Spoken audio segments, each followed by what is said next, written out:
গ্রাম ১৪ চন্দনাইশ এবং উত্তর সাতকানিয়ার মানুষকে আমি যে স্বপ্ন দেখিয়েছি, আপনারা সবাই দোয়া করবেন আমি যেন এই স্বপ্ন বাস্তবায়ন করতে পারি।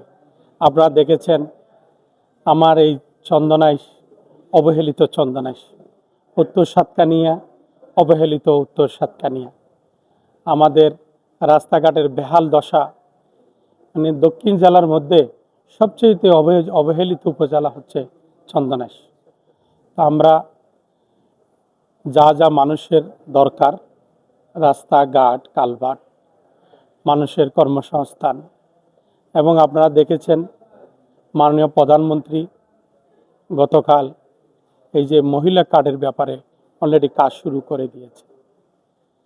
আমাদের প্রতিপক্ষরা বলেছিল বক্তব্যের মধ্যে এটা প্রভাকাণ্ডা, এটা মিথ্যা কথা। বাংলাদেশ জাতীয়তাবাদী দল মানবিক দল এবং সত্য কথা যে বলে তার এটাই প্রমাণ। এই যে মা বোনদের জন্য ফ্যামিলি কার্ড রমজানেই মাননীয় প্রধানমন্ত্রীর নির্দেশ দিয়েছে, কাজ শুরু হয়ে গেছে।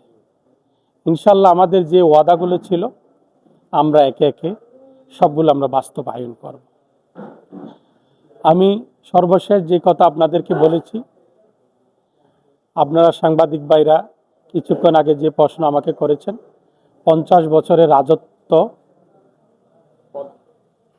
শেষ করে কেন আপনাকে বেছে নেওয়া হলো এই চট্টগ্রাম 14-এর জন্য।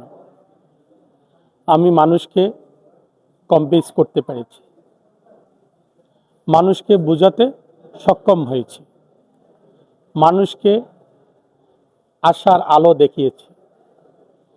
মানুষকে আমি বলেছি সন্ত্রাসের বিরুদ্ধে কাজ করব, সিন্ডিকেটের বিরুদ্ধে আমরা কাজ করব, বালু মহলের বিরুদ্ধে আমরা কাজ করব, হয়রানিমূলক মামলা বিরুদ্ধে আমরা কাজ করব।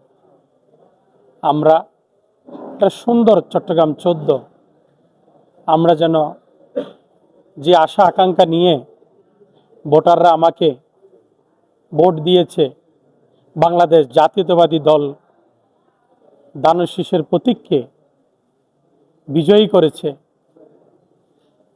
যে আশা নিয়ে আমি, আপনারা দোয়া করবেন আমার চট্টগ্রাম 14-এর জনসাধারণের সেই আশা যেন আমি পূরণ করতে পারি।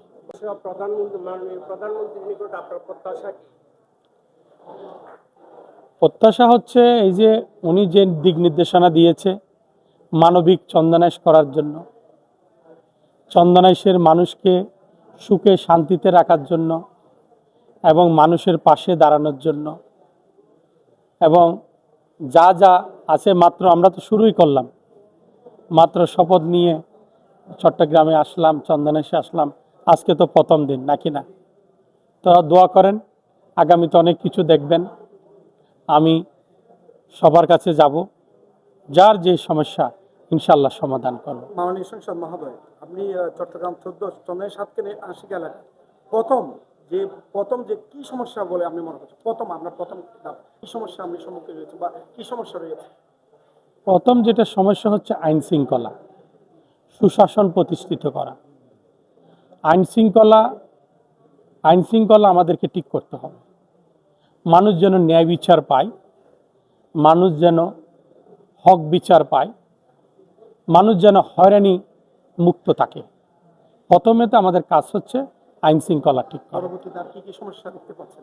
পরবর্তী যে সমস্যাগুলো আছে, আমরা তো, আপনারা আছেন, আমরা একে একে সব বাস্তবায়ন, আমাদের 31 দফার মধ্যে সব কিছু আছে। 31 দফা বাস্তবায়ন হলে ইনশাল্লাহ দেশের মানুষ সুফল পাবে, শান্তিতে থাকবে, সুন্দর জীবন যাপন করতে পারবেন। সমস্যার কথা বলেছেন, এবং আপনার প্রথম ধাপ এই যে চট্টগ্রাম 14 আসনে প্রথম কি দিয়ে আপনি স্টার্ট করবেন? কি কাজ দিয়ে চট্টগ্রাম 14 আসনের কাজ আপনি স্টার্ট করবেন বলে মনে হয়?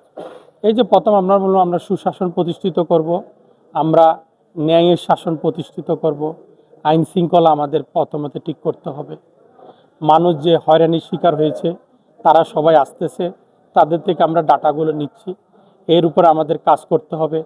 সুফল মানুষের দোরগোড়ায় সবার কাছে আমাদের পৌঁছে দিতে হবে। আস্তে আস্তে করে আমরা শুরু করতে সবকিছু। মাননীয় সাংসদ, 5ই আগস্টের পর চন্দনাইশে কিছু অহেতুক মামলা হয়েছে, রাজনৈতিক মামলা, এই ব্যাপারে আপনার মতামত কি? আমি তো নির্বাচন চলাকালীনও বলেছি ভাই, হয়রানিমূলক মামলা যা হয়েছে আমরা এগুলো সব কাগজপত্র নিচ্ছি। হয়রানিমূলক মামলার ব্যাপারে আমরা এগুলো যেন হয়রানি করতে না পারে, ইতিমধ্যে থানাকে নির্দেশ দেওয়া গেছে তাদেরকে গিয়ে হয়রানি না করার জন্য, তাদের বাড়িতে গিয়ে যেন তাদেরকে ফোন করা না হয়, তাদেরকে যেন ভয়ভীতি দেখানো না হয়, এবং পর্যায়ক্রমে ইনশাল্লাহ এই মামলাগুলো থাকবে না, এগুলো আমরা শেষ করবো ইনশাল্লাহ। ধন্যবাদ।